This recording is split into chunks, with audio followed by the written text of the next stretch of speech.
महंगाई कहां से कहां पहुंच गई। एक तरफ जीडीपी का गिरना, दूसरी तरफ इन्फ्लेशन का बढ़ना।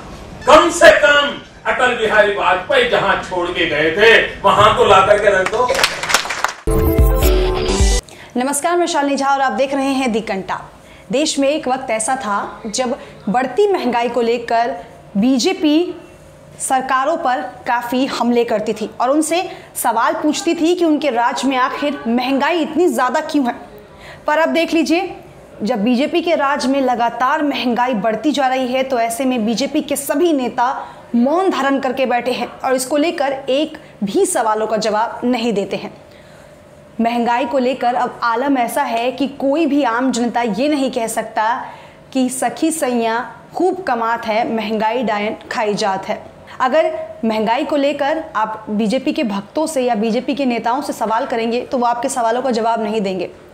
एक वक्त जब कांग्रेस के राज में महंगाई बढ़ी तो बीजेपी के यही भक्त और नेता सड़कों पर आ गए और आज के समय में वो ये कहते हैं कि मोदी के राज में महंगाई है, हम वो भी सह लेंगे, लेकिन वोट हम मोदी को ही देंगे। अब ये तो उनकी अंधी भक्ति है। कोरोना काल में कई ऐसे लोग हैं जिनके पास जॉब नहीं है, जिनके पास कोई काम नहीं है, पहले ही वो इस चीज़ से परेशान हैं, लेकिन मोदी सरकार की महंगाई को लेकर भी वो और ज़्यादा परेशान है। अब मोदी सरकार को ये कौन बताए, कभी जनता के बीच में जाकर अगर वो जनता से पूछेंगे तभी तो उन्हें पता चलेगा कि देश में महंगाई आखिर आम जनता को कैसे परेशान कर रही है। छोटे व्यापारियों के काम धंधे चौपट पड़ गए हैं, आम आदमी की इनकम घटी है और इसके कारण घर का खर्चा चलाना भी अब मुश्किल हो गया है। इसके साथ ही देश और प्रदेश में महंगाई ने आग में घी डालने का काम किया है। कमाई घटी तो पिछले एक साल में खाद्य तेलों जैसे सरसों, सोयाबीन, वनस्पति, सूरजमुखी, पाम ऑयल की बढ़ती कीमत ने किचन का बजट पूरी तरह से बिगाड़ के रख दिया है। ऊपर से दालों ने कोड़ में खाज का काम किया है। आपको बता दें कि उपभोक्ता मंत्रालय की वेबसाइट पर दिए गए आंकड़ों के मुताबिक पिछले 2 अगस्त को सरसों तेल की औसत कीमत 122.12 रुपये थी, जो 2 अगस्त को बढ़कर 172.2 रुपये पर पहुंच गई। इस दौरान इसमें 41% की उछाल की गई है। वनस्पति का भाव जो एक साल पहले 87.34 रुपये था, अब वह बढ़कर 133.50 पार हो गया है। इसमें 50% की बढ़ोतरी हुई है। सबसे तेज उछाल सूरजमुखी के तेल में हुआ है। एक साल में 108.9 रुपये से 171.9 रुपये पर पहुंच गया है, यानी 58.28% का उछाल।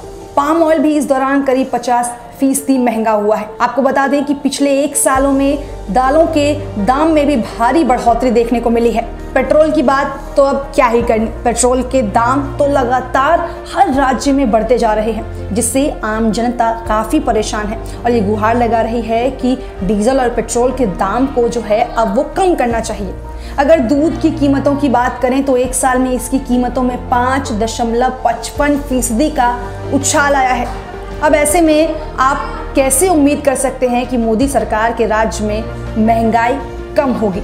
मोदी सरकार जो सत्ता में आने से पहले ये कहती थी कि हम देश की जनता को महंगाई से परेशान कभी नहीं होने देंगे। महंगाई कहां से कहां पहुंच गई। एक तरफ जीडीपी का गिरना, दूसरी तरफ इन्फ्लेशन का बढ़ना। महंगाई बढ़े और वो भी इस हालात से बढ़े और उसमें भी दिल्ली की सरकार हर बार नई तारीख देती रहे। आपने सुना होगा, 1 साल पहले हर 3-4 महीने के बाद प्रधानमंत्री की डेट देखते थे, फलानी तारीख के बाद महंगाई कम हो जाएगी, फसल के बाद महंगाई कम हो जाएगी, बजट के बाद महंगाई कम हो जाएगी, दिवाली के बाद महंगाई कम हो जाएगी। यही कहते रहे, देश ना सुना है। और जिस दिन मीडिया का मूड कर जाएगा वो पुराने सारे उनके बाइट निकालने करके दिखाएंगे। तो मोदी जी कहाँ हैं वो वादे? माफ़ कीजिएगा, मैं तो भूल गई थी कि आप और आपकी पार्टी सिर्फ चुनाव के समय ही ऐसे वादे करती हैं। विपक्ष को लेकर बीजेपी हमेशा हावी रहती थी कि वो जनता की आवाज़ को दबा रहे हैं। तो मोदी जी, आपकी पार्टी क्या कर रही है और कितनी चीज़ों के बोझ तले आप जनता को दबाना चाहते हैं? सवाल पूछने या प्रदर्शन करने पर तो आप वैसे ही जेल भिजवा देते हैं। तो आखिर जनता करे तो करे क्या, इसका जवाब आपको जरूर ही देना चाहिए। ऐसी खबरों के लिए देखते रहे दी कंटाप और हमारे चैनल दी कंटाप को लाइक, शेयर और सब्सक्राइब करना बिल्कुल ना भूलें।